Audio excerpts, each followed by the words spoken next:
I know at our shop, I know at others, that anyone that was, even a couple of years in where, kind of felt like, deals were easy, transactions falling from the sky. And that's just, they're realizing that that's not the case. And you actually have to work for the business and learn the business and know it. That, those people thought that it would just be easy money or easy transactions, just like you alluded to. And so they've decided to exit because they've had to go back to something else, because that 100% commission and budgeting, and some of them just getting hit with a tax bill as well that now they've already spent and don't have that money available as well, has led them back to other industries. So I'm curious to see over the next few months what that looks like. But you're listening to the Ottawa Real Estate Podcast with your hosts, Paul Stevenson, David Warren, and Greg Campbell. Let's see what's going on in the world of real estate today. Yes. Welcome to the Ottawa Real Estate Podcast, where we deep into, I got a new one here. Welcome to the Ottawa Real Estate Podcast, where we dive deep into the local real estate market and provide expert insights and analysis. Hosted by Greg Campbell, myself, Paul Stevenson, and David Warren. 3 experienced real estate professionals with combined knowledge of over 30 years in the industry. In each episode, we will cover a range of topics, including market trends, investment opportunities, industry news, and tips for buyers and sellers. Our goal is to provide our listeners with the information they need to make informed decisions when it comes to buying or selling property in the Ottawa area. That might be the most tame, the most accurate. Yeah, that was pretty good. Doesn't talk about structuring, doesn't talk about Greg having degrees and things he doesn't have degrees in. And Greg's on mute. Oh, God, I'm still... when you have to cough, it's polite to mute yourself when you're recording. Forgot to turn it off. That's fair. Happens. That's fair. Anyways, good to have you, Greg. How the heck is everyone doing today? Welcome back. I could be better. I just smashed my French press making my coffee, which is just that's not good. Just a real Monday morning problem, If I was Friday afternoon, I could care less. But when you're waking up, you're getting the engine going for the week, decaffeinated. Wow. Greg's got about as much mic air as I do coffee right now. 0. You're on mute again, didn't I? You know what? I don't even think I did that. Maybe Steven's muting you in the background. Possible. How was the week in real estate, gentlemen? Let's slide right into this. I'm going to let David start because I got a lot to say. No, it was a good week. I was both Paul and I were in Toronto at a mortgage conference last Wednesday. Some good content. Hearing about the industry, what some lenders are seeing, what some brokers are seeing across the country, which is always good to hear, and kind of get some refreshers and kind of hear from the different markets. And then I had the privilege of being at the Canadian Mortgage Awards the Thursday night. Was there just in attendance, was good. Any listeners on here that were nominated, congratulations. Any winners, double congratulations. Other than that, it was a long week though for me. Okay. Paul? Yeah. There's some interesting discussions that came out of the conference. It was kind of like a national conference for our network. So similar to yourself, Greg, there's networks, brokerages, agents. There's sort of different tiers as you work through the different brokerages and so on. So this was our national network for Centum, which is they have over 2,000 agents across the country, and so I think second largest network after DLC. So a lot of really good content, as you've mentioned. A lot of interesting things coming from the lenders. I think I mentioned this to you, Greg, but one of the lenders, a major lender actually, was saying that their economists or kind of trajectories or forecasts internally are that they expect variable rates to drop by 200 basis points by the end of 2024, which was a huge surprise, I think, even for some of the other lenders on the panel. They're like, wait a minute, are you saying that publicly? What's happening here? So that would be 2 full percent, which interesting enough, before you get into your stories, Greg, I was actually reading an article this morning talking about the Bank of Canada rate hikes. and they were actually, someone was arguing that that was among the leading contributors for inflation. So although they were, increasing rates to tame inflation, this article was basically saying that they're actually causing it to go even higher, which obviously makes sense because mortgages or mortgage interest rates and cost of mortgage payments do factor into that. But there's another conference going on at the same time as our conference, and that was the Mortgage Professionals Canada Conference Symposium, which would have been excellent to attend, but obviously can't be in two places at once. But I'll read you a quick excerpt here from the article. It says, the country's inflation rate may be coming down, but there are still some parts of the economy exerting upward pressure, including, ironically, high inflation rates. In its quest to bring inflation under control with 425 basis point of rate hikes over the past year, the Bank of Canada has itself become one of the bigger contributors to overall inflation. Canada's headline CPI inflation reading fell to 4.3 in March from a reading of 5.2 in February and high over 8% this summer. But mortgage interest cost, a subcomponent of the overall inflation measurements, continued to rise in March at a pace of 26.4% year over year and positive, plus obviously 23.9% in February. Think about this for a moment. This is a quote. As the Bank of Canada raises interest rates to fight inflation, they're pushing up the mortgage interest cost component of the CPI. This was Ben Rabideau from Edge Realty Analytics. And basically just saying, it's obviously a major contributor, but if the cost of, food, gas, and everything's decreasing, but interest rates are going up, then obviously that's going to continue to drive inflation high. So this all leads me to think that maybe she wasn't so crazy, the lady saying that 200 basis points in the next, 18 months. That's kind of what we were thinking 6 months ago, but then, everything kind of stagnated. They actually put rates up again when we thought they were going to stay the same. And now we're seeing some consistency, at least from Bank of Canada. As we said, I guess it was 2 weeks ago now, holding the rate and definitely expecting to do that again. But we will see where things end up. But that was kind of a very interesting comment that I think shook some heads last week, because I don't think anyone expected to decrease that fast. Yeah, and it was from, not one of the smaller banks. It was actually TD Bank, and she was quoting their own internal economists. So TD and RBC are the two largest banks in Canada, and for their economists, which, who knows, economists and Bank of Canada and our government and all of us have been wrong about the last 12 months as far as where rates would be and inflation and all that. But they certainly do have some great people on staff that, if this is what they're seeing and predicting, it's pretty interesting to go off of for sure. I'd like to, that'd be great to see, especially, for my variable rate mortgage. Yeah. Mm-hmm. Well, they're saying that the target rate for inflation is at 2%. So if we're still at 4.3, they're going to have to do something to combat that even further. And, interest rates might be a really good way to do that. So we'll definitely keep an eye on. We've been very rate heavy over the last 12 months, more so than previous years, just because of, that is what the headlines are pointing us towards. And we're, what did ChatGPT say? We're here to bring you the latest, I guess. We're structured, or what is it, formatted to bring you the latest and greatest in the world of real estate. I was watching one of the few Canadian real estate podcasts that I watch on YouTube, Bald Prairie Real Estate with Matthew Pfeiffer, who is actually I'm in correspondence with to have him on the show. And today his latest one was talking about how the people or the organizations that kind of let us know what they think is projected, how what Royal LePage will predict that we're going to be down by the end of the year. Now they're reporting that we're going to be up. Priya is reporting that we're going to be down.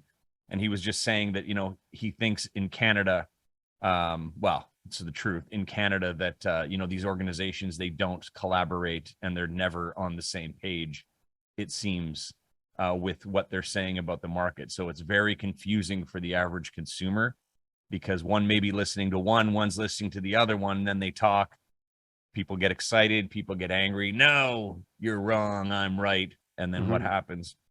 Yeah, everyone's reliable source is different, and everyone's reliable source has different info. So everyone's getting their information from varying sources, and then people are meeting at the water cooler and have totally different ideas of what's happening. That's right. And I think it's frustrating, which is why shows like TOREP are important, I think, to citizens of Canada. Don't listen to them. Listen to us. Yeah.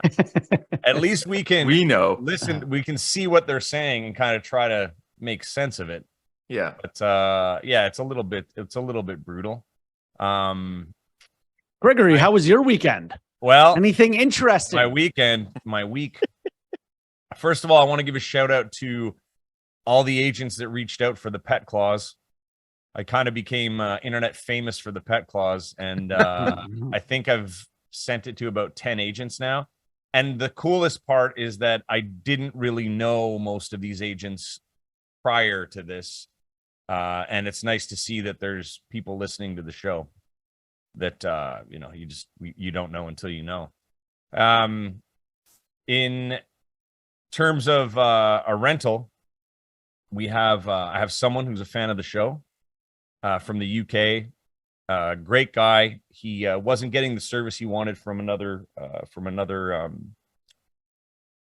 listing agent for a rental, and so he hollered at me, and this other agent just wasn't getting back to him. He gave him all the information, wasn't getting back, so I kind of came in, submitted the agreement to this agent, who then followed up by saying like, "Oh, I didn't know that he was working with somebody." To which my reply was, well, he wasn't until you and your client just decided not to respond to him and let them know where they were at with the process of finding a rental when you knew that they were on a strict timeline. So that was lesson number one. That guy missed an opportunity. That agent missed an opportunity to, if he couldn't get the rental done with that potential tenant, he should have just helped him find something else, because it's going to lead to a purchase down the road potentially. And referrals. So I was kind of shocked, especially being a newer agent, that they weren't on top of it and trying to gain the trust and respect and the business of this great family who are now under my protection. Anyways, so needless to say, that didn't go anywhere. They've got like basically 100% like best credit you can have in the UK. A successful online business for the last 7 years, incredible salaries, 100K plus for both of them in their business. And, not good enough, not a citizen, like no credit, no nothing in Canada. So that was ultimately the deciding factor. So now I have the task of, getting them into the right rental and where they want to be. And no pets. And they have a dog. They do have a dog. And I've got the pet clause for the dog. I was just thinking of all those realtors. But anyway, so basically what I'm saying is to that agent, thank you for not delivering a high level of service. And now I'm happy to help. In other news, I had some out-of-town buyers this weekend, also from the podcast. Mortgage broker they were working with watches the show, referred them to me. So anyways, fantastic. And they referred them back in January, I guess it was.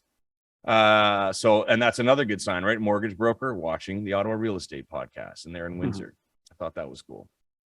Saw 30 single family detached homes in Orleans in the last week. That's the most that I've seen in 4 days in the last 5 years at one time. So basically, if anyone watching has questions about single family detached homes in Orleans, you can call me because I've been in almost all of them, between 800,000 and up to 1.2 million, that is. And I got to say, there is a lot available that is overpriced in my mind. That's why they've been sitting for a while. I think they're kind of on the cusp, but I also think it's a challenge with agents and sellers pricing their home properly, because everyone's kind of uncertain what's happening in the market, and you can't really gauge it that well. There's also a lot of homes that, although they're clean, they're not really staged or updated to command the amount of money that they're asking. And ironically, we ended up finding a property off market. And that's kind of where we're at right now, which is incredibly nice. And that was really cool, actually, because it was a referral to them through through someone else in the organization. It's a transfer. And after seeing everything, it worked. So that's what's happening now. But yeah, there's a lot out there that people can make into what they want. And on some of those properties, the prices are gonna drop a bit, I think. But as we say before, the nice ones are still selling very quickly. And you said that a bunch of them that you saw were not staged well or clean. No, they were. So They you're- were. Most of them were very clean. They Okay. just were dated. Gotcha. So you know, when you're looking at a home that's like, it's super nice to go through, but it's maybe 850,000. You know, for a 4-bedroom. Mhm. It's got plastic on the 3 Chesterfield. bath, and it's just like, you Okay. know, it's almost original. You know, it's Shag like 20 years carpets. old, and it looks Yeah. nice, and it's in a great neighborhood. But again, like we're walking into it, and it's like 850,000. It's like, okay, so you move in, you put in 100 right away. 950, is it worth $1 million? Not really. You know, so there's some that there was some that we saw that I would say were 100,000 overpriced. 100 to 150,000, 150,000 on the higher range. And it's not to say that there isn't value in some of them, because some of the locations and the lots were fantastic, but certain products were just too dated to justify paying that price. And on a bigger home, you're putting in 150 for sure over the next year or two, if not right away, depending on what you want for the neighborhood and for the lot. But is it a $1.3 million home after that? I don't think so.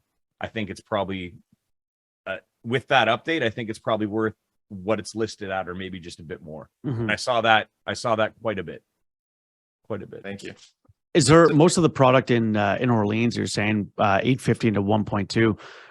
Are there many above that million mark? And if they are they new builds? Are they like fully renoed? What's that? Mix. It was a mix of both. Like I saw a new build at 1.25, pretty fantastic, Mhm. but you know, newer development, no rear, no backyard. Like basically, like I couldn't believe it for the size of the home and the finishes, and it just didn't fit.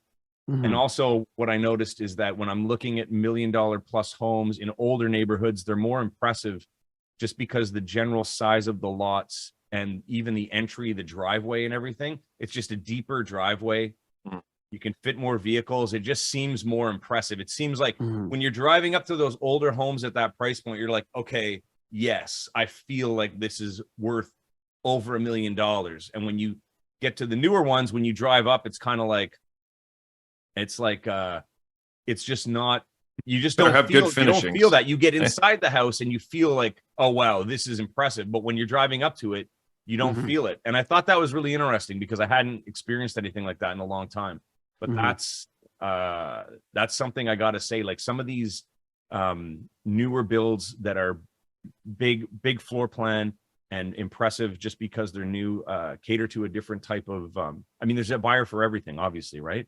But Mhm. I think that especially with this family in particular, the older, more, the larger lot was more appealing, you know, the big yard, which is Mhm. something that appeals to me as well. So I guess I was a little bit biased looking at that, but I mean, yeah, it was really interesting seeing the comparison of everything. Yeah, yards, it seems like they're not part of the equation anymore. I don't know. Yards just No. don't sell. I mean, they do on existing homes, but if you, like you said, unless you're buying an estate lot or something like that, I mean, you're getting, even if it's a brand new build, you know, that builder, if they have a, 2,000 square foot or sorry, 200,000 square foot area that they're working with to build homes. I mean, they're gonna get as many homes as they as can many in as there. possible. And utilize that space as best they can from a business perspective. So those yards, as you said, Greg, it's a good point. Like you look at some of the newer homes and, you ask yourself, like, how is that $1 million? But then you go inside and you realize everything is pristine and the finishings are all top notch and the floors are beautiful and everything is what you're getting what you pay for, but different aesthetics, different style, different buyer.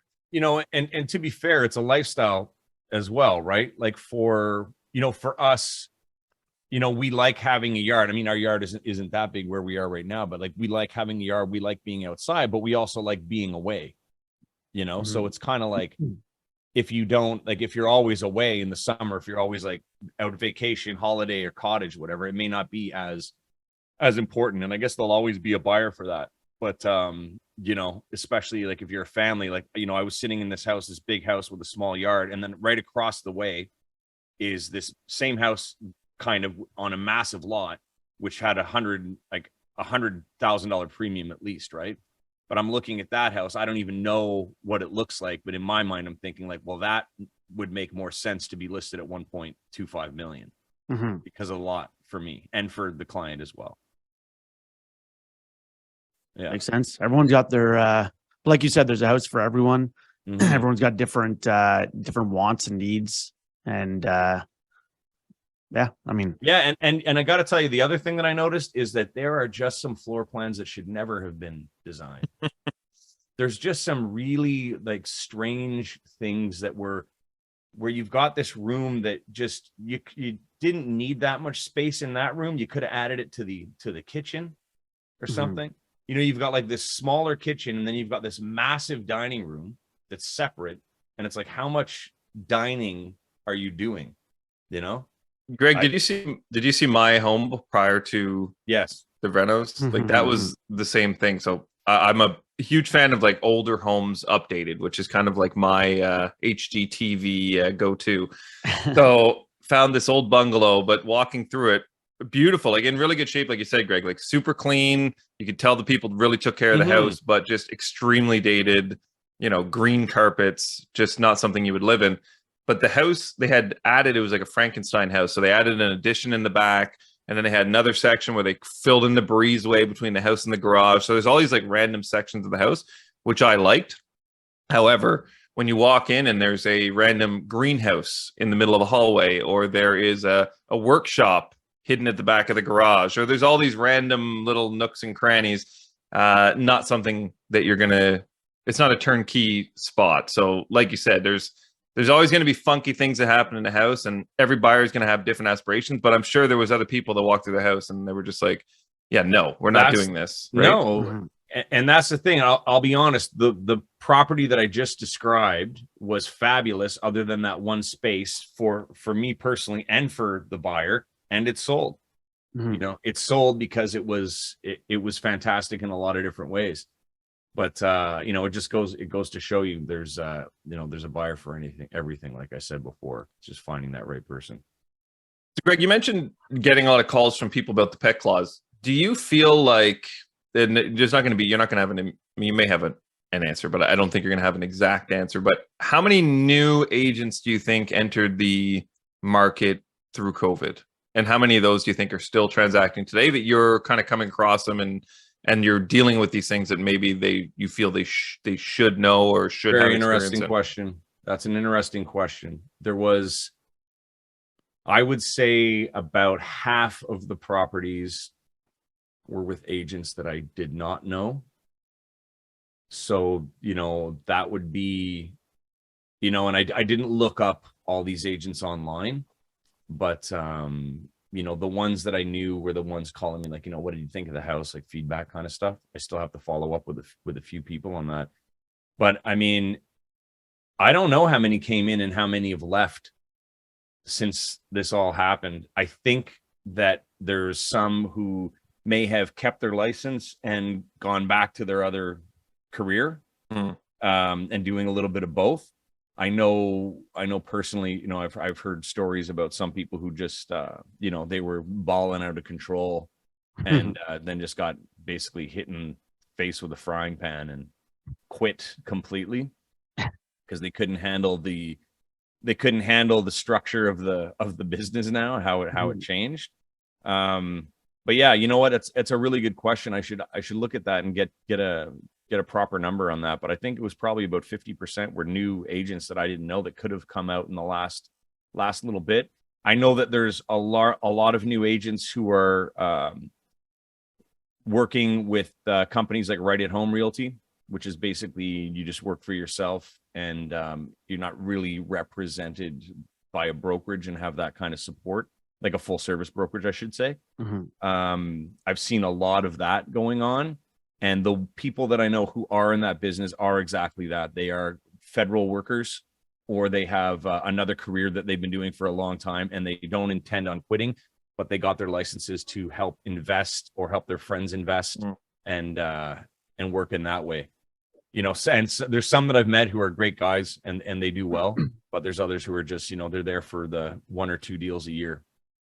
I know on the mortgage side, there was an uptick over COVID of an increase of 30% of people getting licensed as mortgage agents over COVID.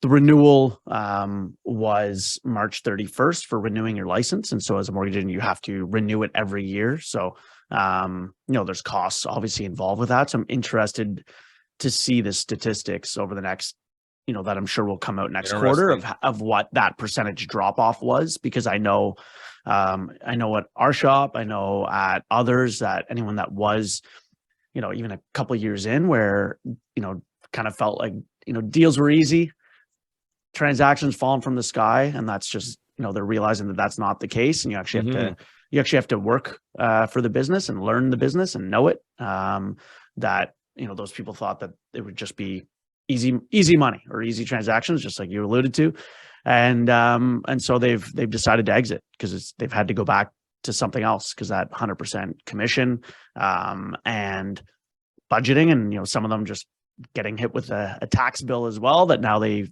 already spent and don't have that money available as well, has led them back to other industries. So I'm curious to see over the next few months what that looks like. But speaking of people not going back to work, I should say, would be a question from one of our listeners on an episode before about the government strike, because they're not going back to work anytime soon. And the question was, do you guys have any idea how the over 100,000 federal government workers in Ottawa alone on strike will affect the real estate market? Will put more sellers on the sidelines or buyers? Rumor has it will drag out for a long time. There's a lot of different industries that this strike hits, coming from immigration to passport control to CRA, import exports. So there's a huge, and I think it's actually about 150,000 employees. The big thing that it'll impact from a home buying perspective is that CRA is on strike. Self-employed individuals need their taxes done in order to get a mortgage. If somebody is a hourly fluctuating employee, you might have your T4s. That's where you're gonna have to get away with. If you're dealing with a bank that needs an NOA, the likelihood of you getting that anytime soon is unlikely. So especially for self-employed individuals who are filing, typically you need your T1 generals plus your notice of assessment plus proof of your taxes paid. That notice of assessment is not coming anytime soon, and taxes are due shortly. And so depending on how long this drags out and how much backlog there is, it could delay those that are reliant on those notice of assessments or CRA returns in order to purchase homes. So it will put, I think, both on the sidelines a little bit, depending on what industry they're in, from buyers not being able to finalize their mortgage, to sellers that were planning on buying, but are in that same boat that they don't want to list their property yet because they don't have their documents, or they haven't thought of this. And so for those realtors that are listening, or those other mortgage brokers listening, please ensure to find out what industry and what type of income your clients have, in order to ensure that when we tick over into May, and banks typically based on their boxes and their parameters of what that client's going to need, if they're going to need anything from a government, a 2022 CRA document, that they're going to be out of luck and it's going to be delayed. So be cognizant of that when you're setting closing dates, be cognizant of that when you're going out shopping, all of that. And then even further to that, it was for even just businesses that hire, like it's affecting immigration. So any of those that hire maybe foreign workers for seasonal, like that's going to be affected as well. So it could, depending how long it drags out to this point of this question, it could very well affect a number of industries. Yeah, I would just say too, in discussing with your lenders, as if you're a broker listening, also ask them, like, say, client, or ask your clients what they have, like, oh, they have their 2020 and 2021 in a ways, but don't have their 2022 yet. Or as you said, Dave, just kind of get ahead of that or stay ahead of that, so that both from the client's perspective and the lender's perspective, what's available and what you can actually provide to them. Because typically we have services too where we'll just authorize the lender to get NOAs directly from the from CRA, or clients fill out a form giving us authorization to pull different things on their behalf, but that obviously won't be possible. So very important to stay ahead of that, David. It's a very good point. Yeah. So, I mean, technically taxes due next Monday, the 1st. So really anyone looking at that, self-employed, looking at, once that tax submission deadline comes and goes, that's when the banks start looking for that previous year's, most recent year's notice of assessment. So 2022's. Right now, because they're not due, technically the banks don't look, they'll rely on your 2020 and 2021. But as we approach and get past that due date that has not been extended, that's where it could throw some things for a loop. And so some people set a closing date of, end of May, assuming they'll have their NOAs or, this or that back. So just for everyone to be aware, because it is going to impact that and backlog things. Yeah, I wonder how long it's going to go on for. It's convenient, the timing, obviously, helping out Canadians. But hey, you got to do what you got to do. So we'll see. I'm sure it probably won't go on as long as people think it will, but you never know in situations like this. Yeah, someone was telling me that they got stopped on the road by a massive picketers. They were driving and they blocked the intersection so that they couldn't get through. It's interesting, which is to be strike pay expected thing too, eh? There's strike pay. When this started out, I guess you have to picket for 4 hours a day to be eligible for strike pay. Yeah, I think it's $75 a day if you picket. If you don't do anything, you don't get paid. So either way, we'll find out. But agreed to that question. There are, we're obviously a government town, a lot of employment based around that, and yeah, I mean, they aren't getting paid while on strike. So depending on how long it goes for, that's going to eat into people's savings, where they would normally be, getting a paycheck for it, and that doesn't get caught up. So, could it affect home buyers? Yeah, absolutely. And on the seller side too. So we shall see. Good old strikes. Yeah. It seems like there's always one lurking in Ottawa. Teachers, government employees, realtors. I'm going on strike. I don't know. Realtors and mortgage brokers. We're going on strike. Going on strike. He's back. Yeah. We're back. Yeah, we're back. Short strike.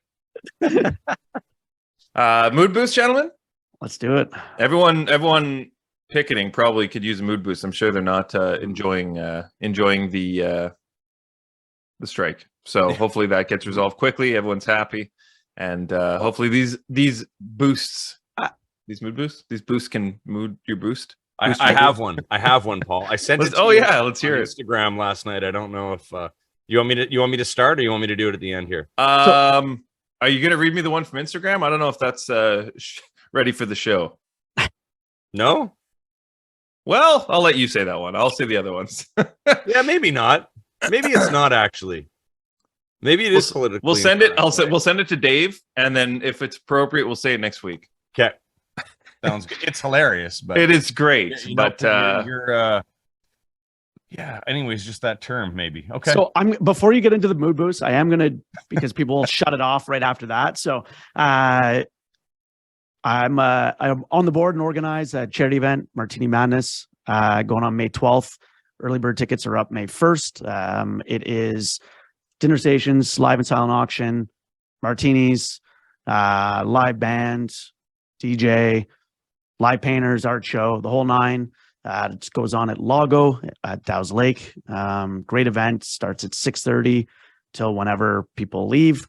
Early bird tickets are on sale till May 1st, martinimadness.ca, or obviously up until and even at the door. But it's a great event. Been organizing it for 13 years now. It's in its 15th.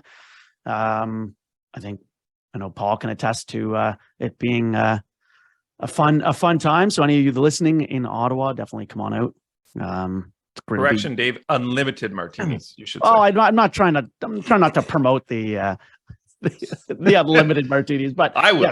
Yes. I'm not on the board, so I can I Yeah. can promote the unlimited martinis. But it is nice to be back in person. Obviously, the past few years we haven't been, and we've moved it from November to May, so the weather will be nicer and warmer.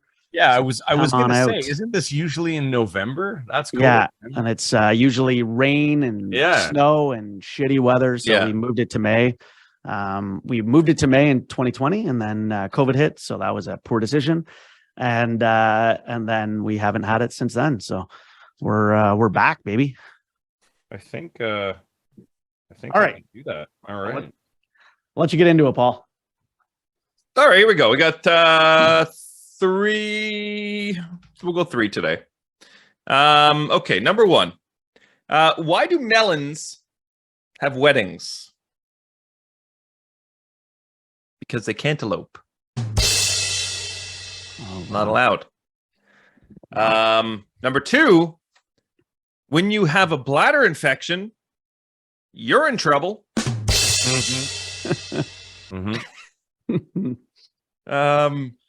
Number 3 happens all the time.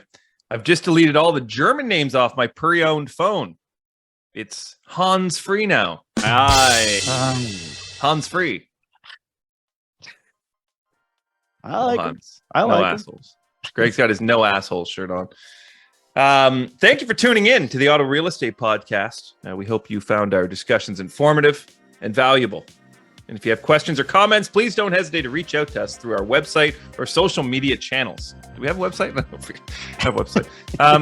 Remember, the real estate market is constantly changing, and it's important to stay up to date on the latest trends and developments. So be sure to subscribe to our podcast and stay tuned for future episodes.